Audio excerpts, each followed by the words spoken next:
This year was a really wet year compared to last year, and it was also a little cooler compared to last year. Last year around late May, I had to start with the using the air condition at home, but this year I hardly use any air conditioning. There were some days where it was quite humid, but overall this year was a cooler year. If you found so, you could let me know in the comments down below which area you live, and if you found it to be a cooler year than usual, and if you found and if you found that it was also a more wet year than usual. I'm currently taking in some, remember guys, I said in my last video that I wanted to try growing some winter squash, or what we call butternut squash, here in the extension garden.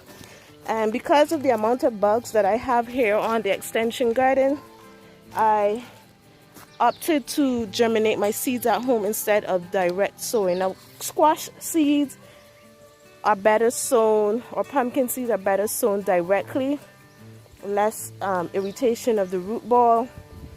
But because I know that there's a lot of bugs here, I decided to germinate some at home. And out of all that I did germinate, only one did not germinate. So the germination rate with the seeds that I got from tropicalseeds.com, which is bred to grow here in the Caribbean, you guys can check them out. Now I don't have a link. I'll try and see if I can find one and add in the description. So this is a hybrid, a F1 HP hybrid butternut squash. So it's not an heirloom, it's not Waltham butternut squash, but I am going to try it nonetheless. And I am going to plant this area where I have already planted my cassava. I'm going to plant the squash, which would ramble on the ground below. By the time the cassava comes up, then these guys should be well established and there shouldn't be any conflict in growing. So that's what I'm going to do here. I'm going to add these butternut squash along with the cassava so that I can maximize the use of the little space here that I have to grow other crops. Some other crops that I want to plant as well is okra, but I planted seeds and majority of them did not come up, and the ones that did come up, the Japanese beetle obliterated, absolutely decimated those plants. So I am going to have to come up with plan B, and hopefully I can succeed in growing other crops out here. So I'm going to get right to planting these butternut squash.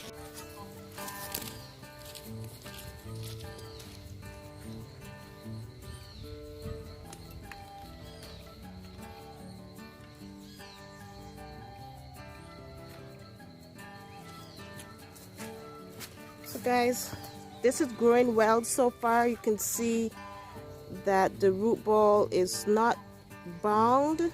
It's now starting to reach the bottom of the cell, and it's now getting its first true leaf. So this is a great time to transplant your squashes as well as your cucumbers. Now, because I mentioned before I have Japanese beetle, when I finish transplant these, I will have to spray the leaves with a little insecticide so that these will have a fighting chance at least to get the second and third leaf, and then after that I will not treat it at all. So I'm gonna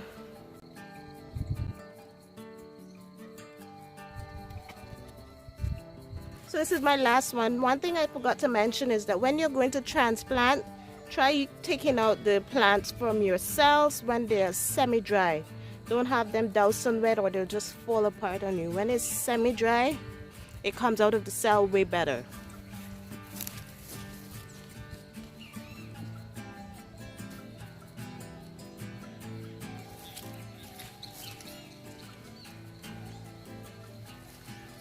So these seeds, they took about 5 days to germinate and about 8 days in all to get to the stage that I'm transplanting them. And so if you want to do something like this, basically 8 to 10 days you can have seedlings ready to put out in the garden when it comes to squash and also cucumbers.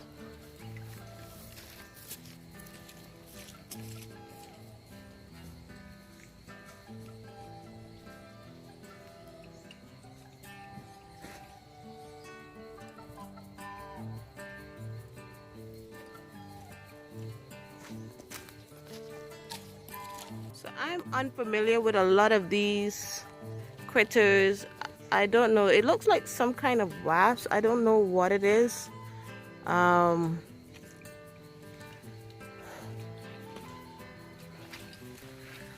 they're quite a bit on. It's quite a bit on these trees. I don't know what those are. If you do, you could probably let me know in the comment section what those bugs are. And there's so many different types, and because I'm not here on a daily basis, I can't really use an organic method to say that I would be effective using an organic method. But in here is riddled with many different types of insects. For the life of me, look at that. That plant is just so deadly. So many thorns. Anyway, back on topic. So they are down into the heart of the plants. They're little trip-like plants, it looks like. Some of the corns are starting to discolor. Ooh, something buzzed by me. So there are little bugs in here that I want to treat because I'm not here on a daily basis. So I'm starting to see parts of my corn starting to get eaten. Even down inside the shoulder of the plant are ants. So if I was to guess, that those would be aphids inside there. So if anyone knows what these, it looks like some kind of, I'm trying to get it on camera, trying to get the camera to zoom, not happening right now, but it looks wasp-like, but I'm not sure. So this is my little corn patch, guys. If I was to count how many came up, 1, 2, 3, 4, 5, 6, 7, 8, 9, 10, 11, 12, 13, 14, it's about 20 plants. And I'm starting to see insect damage, some discoloration. So I want to get in here and treat in here to make sure that at least we can get some corn from this patch. Now I'm new to gardening in the wild like this, and I know that there's a movement.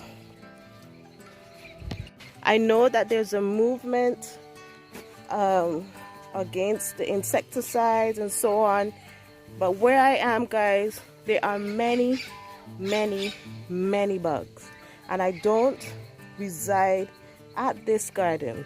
So things like the Japanese beetle, and there's some cutworm, different things that I just can't get out here to treat organically. So I'm using, for now, until I can control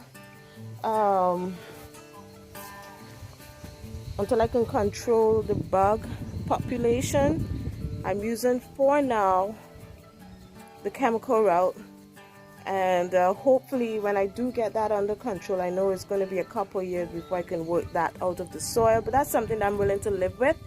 But now, in order for me to get food now, because if I just plant, I'll just be feeding the bugs, the birds, and any other little critter that decides to pass through the garden. So for now, I'm using the insecticide in order to get a hang of what's happening here in the extension garden. So what I have here is just a little insecticide, a little, Nothing major. This is about a half a gallon of water mixed with about a half teaspoon of insecticide, and that's what I'm using. I'm using no more. Lightly spraying it on the corn. I don't need everything dead, but I do need to control it because the corn is starting to look like it is being affected, and of course that's not what I want. Like, it's not ideal.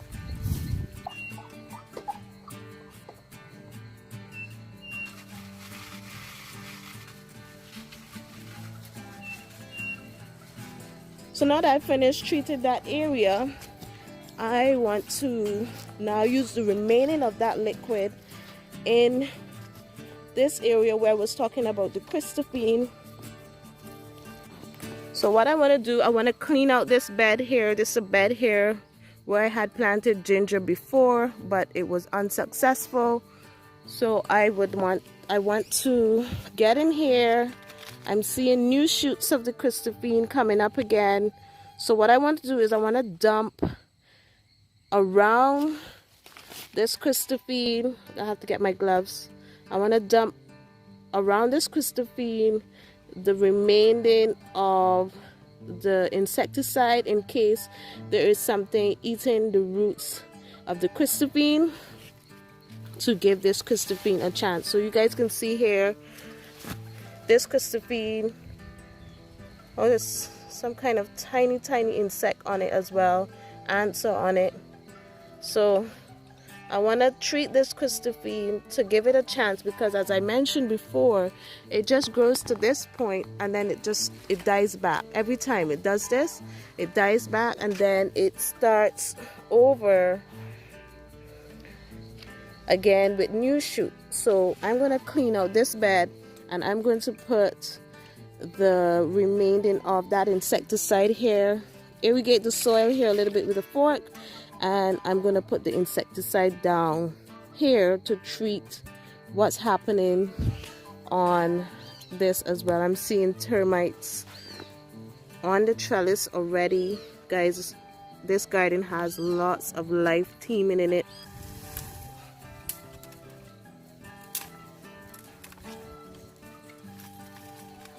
It's a mess.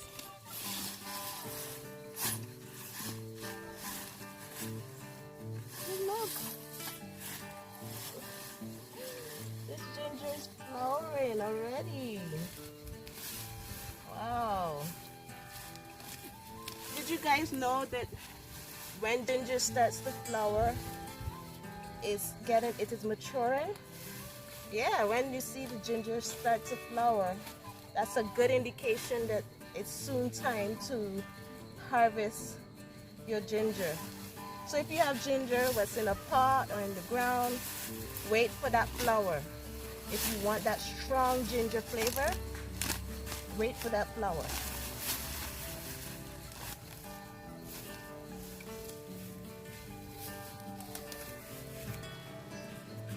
And I'm throwing all of these grasses here to dry, so that when I do come to plant the new ginger shoots, I will have at least a little bit of grass for ground cover. So the next time I'm down here, I will be working with all those ginger shoots that I have prepared to bring down here to plant in this bed.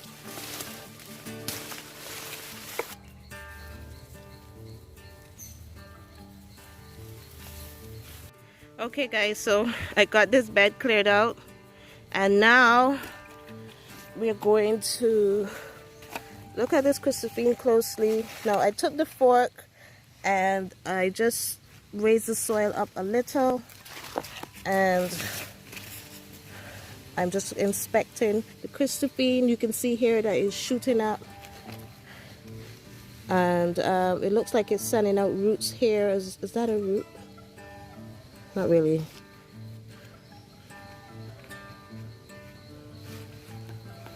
Yeah, it looks like it's rooting. So I am going to throw the remaining of this insecticide on this plant, and I will also mount some dirt close to the stem in case it needs more soil around the base. Here it goes. Get some down in that hole. Down in the hole. So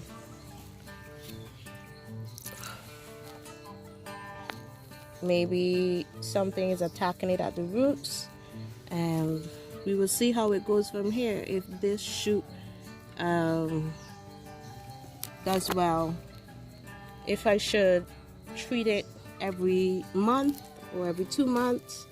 Sorry about my finger. If I should treat it every month, every 2 months. Guys, let me know in the comments if you've grown Chrysophene, if it's wise to treat it every 2 months, and what I should put at the base. Should I mound this clay soil, or should I get some rabbit manure and mix it with some sharp sand and mound it with that? Let me know in the comments below.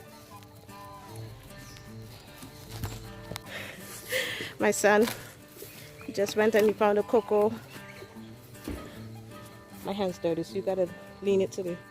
So that's how the inside of a cocoa looks. If you've never seen inside a cocoa, that's how it looks. So yeah, let's take out one again. Yeah.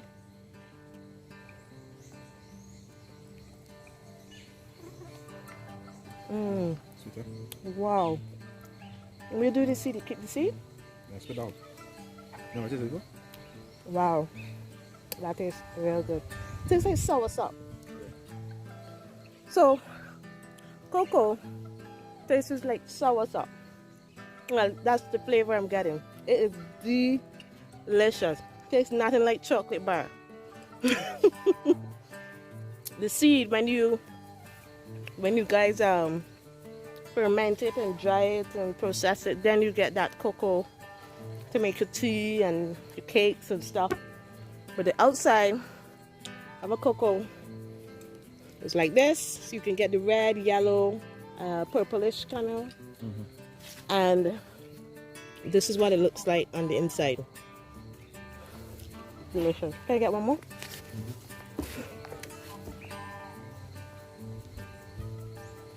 Wow.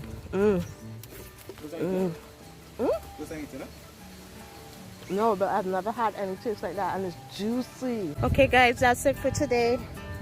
So we got the Chrysophene treated, the roots, and well as we got that bed there cleared for the next time I'm here to plant out a whole lot of ginger.